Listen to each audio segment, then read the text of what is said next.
Oh, it finally worked again. All right, cool, guys. So I'm going to put you on game. I bought some books. I got a few more coming. I'm super happy. All right, check it out. Check it out. Check it out.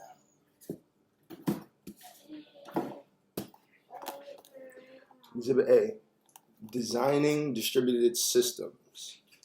This right here, this book is it's pretty powerful. It's a patterns book, and it's for developing a distributed system. Um, I needed it because I needed to understand what how to do batch processing. I paired with the CTO at my company, and he showed me exactly how to do batch processing. Then I got a little bit more information about it through checking out this book.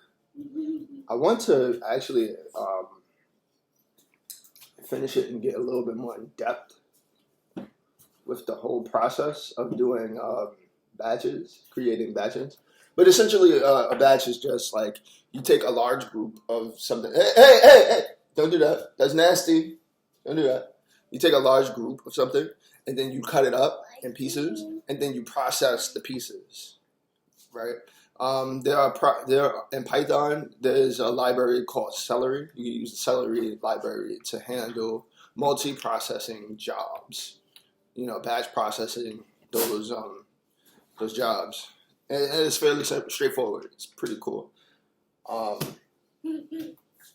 Boom, mining the social web. Now this book is crazy. This book is ridiculous. It shows you how to do data mining. And just give you like a header for one of the chapters. Mining Instagram, computer vision, neural networks, object recognition, and face detection. So in this particular chapter, they were talking about like going to a feed, processing all of the images in the feed, figuring out what the popular items are in the feed, and then creating like some sort of a relevancy score, which is crazy. Like what? The computer can see what is in the image, and yes, it can because all data is zeros and ones. That's all it is. It's being compiled into zeros and ones. Zeros and ones is electricity on, electricity off. That's really what it is. You have to process it. That's helping you do this. Then you have advanced programming in the Unix environment. Now, this book, I'm not gonna lie, I didn't even start it. I didn't realize it was so thick. I was told by my the CTO that it's probably not really gonna be like the best book to check out, but I could. But it gets all the way in depth about like Unix, Unix, like yeah. But I'm curious to find out more. Right, that's why I purchased the book. Curiosity is the driving force here. Um, Last but not least, actually, it's not last but not least. A couple of more books. Then I have this book, Mastering Django. Does that work in a Python dev shop? So I have the node Django. This book it just goes over how to use Django. Anytime I pick up a new ticket, I'm always getting ready to kind of view, or anytime I pick up a new ticket, I'm always getting ready to have to pick up this book, or I have to read real Python and really get to know and understand some obscure part of Django. Yeah. So that's why I got this book. So I could just like front load everything. Put everything right in front of me. So I don't have to do all these Google searches. I can just read a chapter. Kind of increase my knowledge to start from and then go from there. Alright, last but not least, web scraping with Python. Now this book, I just got this yesterday. I love this book. This book is amazing. It really is. A while ago, I did a project where I wasn't a project, it was a little startup that I was creating. It wasn't a startup, it was a tool that I was creating, but essentially what it would do was scrape Instagram. It would scrape Instagram and to get followers or make follow requests for different accounts. So people would pay me like $2 a month to get access to this tool that can scrape Instagram for followers. My thing with this is that I was limited by the speed. In this book, I learned about multi-processing. Yesterday, I was literally creating threads to handle the scraping task within threads. It's an amazing thing, right? It's just this way to just open up your computer's processing power to scrape more information from the internet and faster. You do more work. It's always a good thing.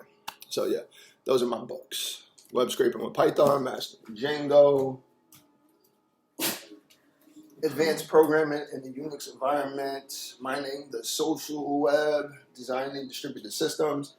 Oh, and another book. This book right here, Start Small, Stay Small. This is a book.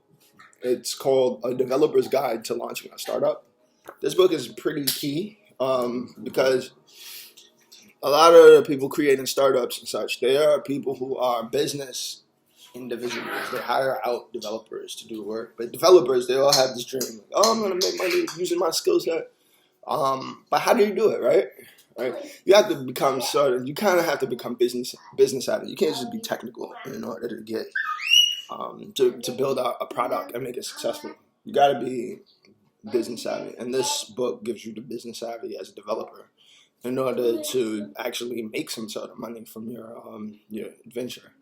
Yeah, they go over like how to experiment to find ideas, how to create like ads that work to advertise your business, the type of mindset you have to have in order to organize your time so that you can, the type of mindset you have to have in order to organize your time to successfully build out a product.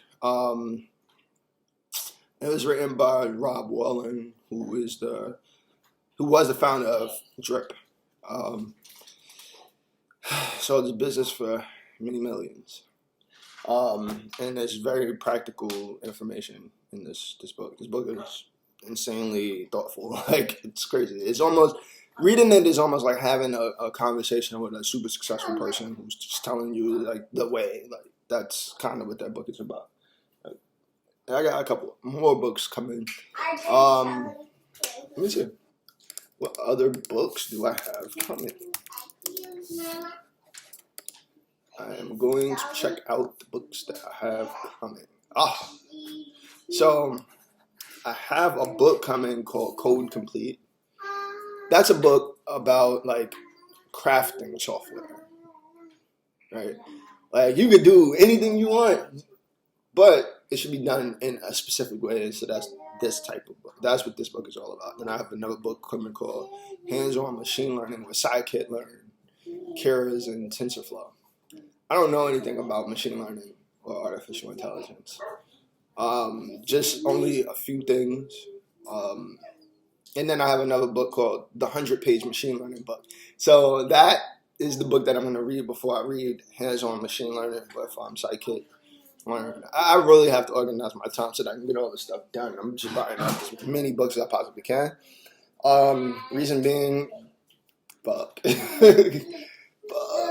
You know, like, you can go take courses and that'd be a quick way to get information, but I kind of like to read.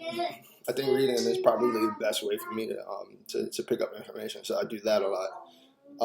Especially this type of information. I could just sit down in my time, like later on in the night, and just get really thoughtful about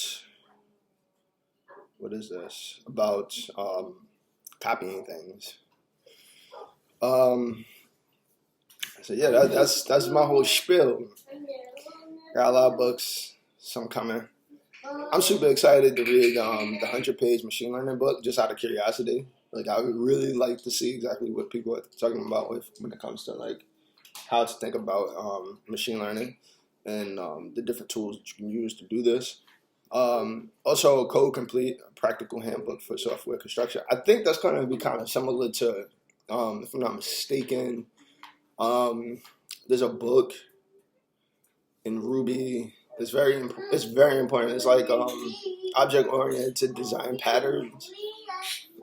There's a few books like that, but that book in particular, OOD, it's kind of like a canonical kind of book, and I think that this is going to be that for me.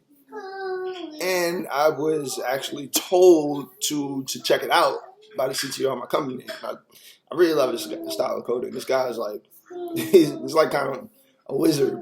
Like, so yeah, try to do that. Anyway, peace.